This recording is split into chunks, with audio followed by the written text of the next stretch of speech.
Do you remember your first camera, or if you're old enough, the first time you got the photos back after they had to be developed on film? Of course, now you take so many more pictures in just seconds, and you don't have to wait to see if you got what you wanted. Capturing images of wildlife in action is even harder. Are they facing the right way? Is the sun or clouds in the right or the wrong spot? Is your focus on the right thing? Patience, talent, timing, and so much more. But there is a moment that is hard to beat when you get that shot. So much so, it keeps pros and novices alike coming back for more. Now that's where Paul Brooks comes in. He has had a variety of jobs in his life, but it's his work in nature that seems to give him that spark. Add to that his love of passing it on to others so they can enjoy moments like this too, in his work and with their own work.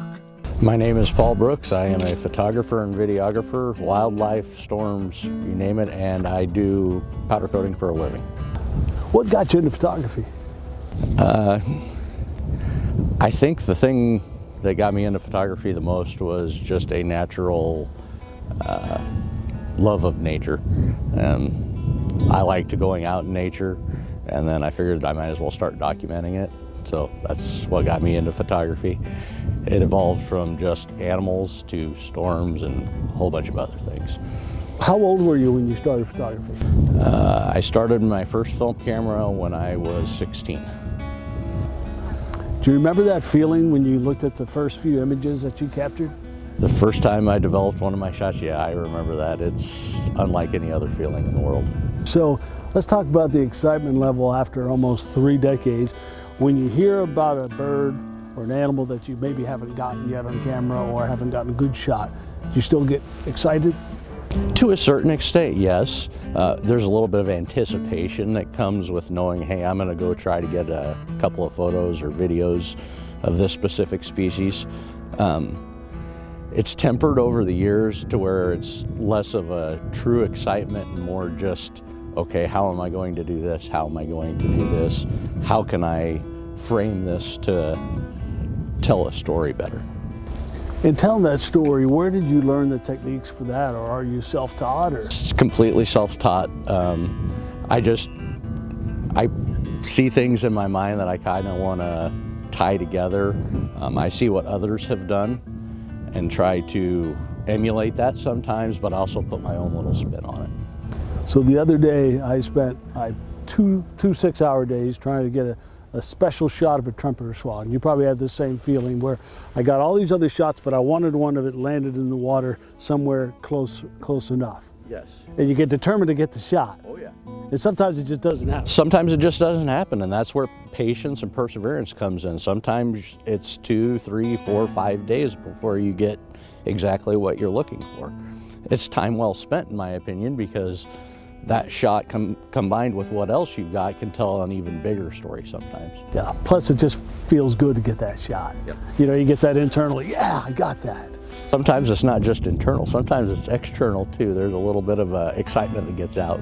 So it was one of the moments recently when he discovered a snowy owl, and we went to work. You've studied the habitat, and that's part of what you do to be able to get the shots that you get. You have to put a lot of work in to know the eating habits, the habitat in general. Correct. They're a northern Arctic visitor that comes down usually every year to Iowa. Not necessarily in great numbers. Sometimes there's only 2 or 3, sometimes there's 14 or 15. We've had eruption years where there's been 30 or 40. What I study is more their habits when they're hunting for that specific species. I've watched videos from a ton of other photographers and videographers that have actually made the trip up north and have documentation of how they hunt the lemmings in their homeland. What they do down here is they hunt voles, but it's very similar flight pattern and technique that they use on the voles that they use on the lemmings up north.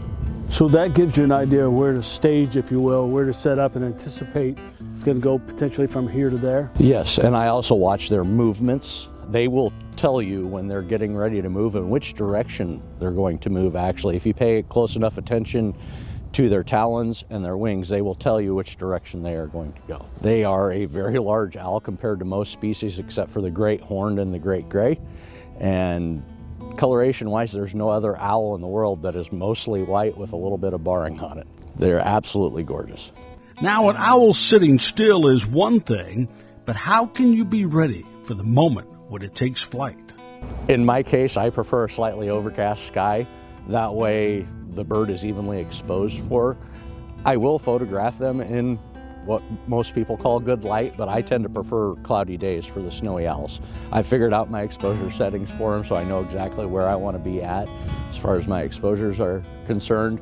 I know where I can go as far as my shutter speeds are concerned, and my camera does an excellent job of tracking them on cloudy days too, so that makes it a little bit easier.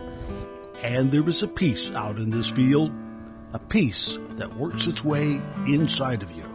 Yeah. And some people may not understand, but there's almost a healing you get, and this feeling you get. It's a recharge of the batteries you get from sitting in the woods, waiting and enjoying nature and seeing what it has. Very much so.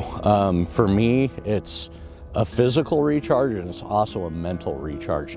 It physically gives you more energy, but mentally, it can actually completely wipe your palate. And just as important to him, sharing that enjoyment so that others can experience not only what he sees in his photos, but have the chance to show them how they can get that feeling for themselves.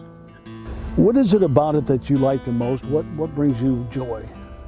More than anything else, I like to be able to teach others, and using the photos to teach others, and then also experiences. Sometimes you run into other birders, groups of school children, and you're able to share some of your knowledge with them, both through the photos and through your words.